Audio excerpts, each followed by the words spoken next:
Drama serial حد کی آنے والی ایپیسوڈ ہونے والی ہے بہت ہی زیادہ انٹرسٹنگ۔ اس میں آپ کو دکھایا جائے گا فریال غصے میں ریسٹورنٹ میں داخل ہو جاتی ہے اور سیدھا زرار کے ٹیبل پر جا کر بیٹھ جاتی ہے اور چیختی ہوئی اس سے کہتی ہے تم شانزے سے دور ہی رہو تو اچھا ہے۔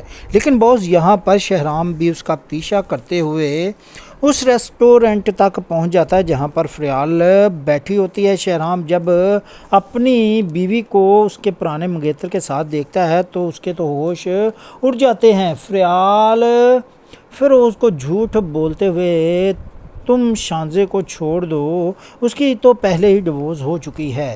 یہاں پر فیروز حیران ہو جاتا ہے، وہ اس سے پوچھتا ہے کہ شانزے نے تو کبھی اس بارے میں اس کے ساتھ ذکر ہی نہیں کیا۔ ضرور جذباتی ہو کر بولتا ہے کہ میں شانزے سے سچی محبت کرنے لگا ہوں، جس پر فریال اسی وقت چیختی ہے مت کرو تم مجھ سے ایسی محبت، وہ یہ دھوکہ برداشت نہیں کر پائے گی جیسے تم نے عین شادی والے دن مجھے دھوکہ دیا تھا اور چھوڑ کر چلے گئے تھے۔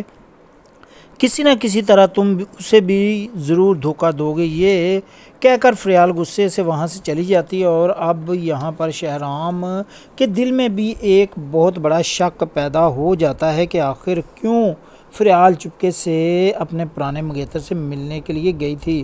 دوسری طرف سیرت اپنے اکیلے گھر میں بور ہو جاتی ہے اور اسے اپنے بیٹے زرار کی یاد آتی ہے کہ کس طرح وہ اس کا خیال رکھتا تھا۔ اسے احساس ہوتا ہے کہ اس نے زرار کے ساتھ کتنا غلط کیا ہے، یہاں تک کہ مہک کے معصوم بچے کو بھی مارنے پر تل گئی تھی۔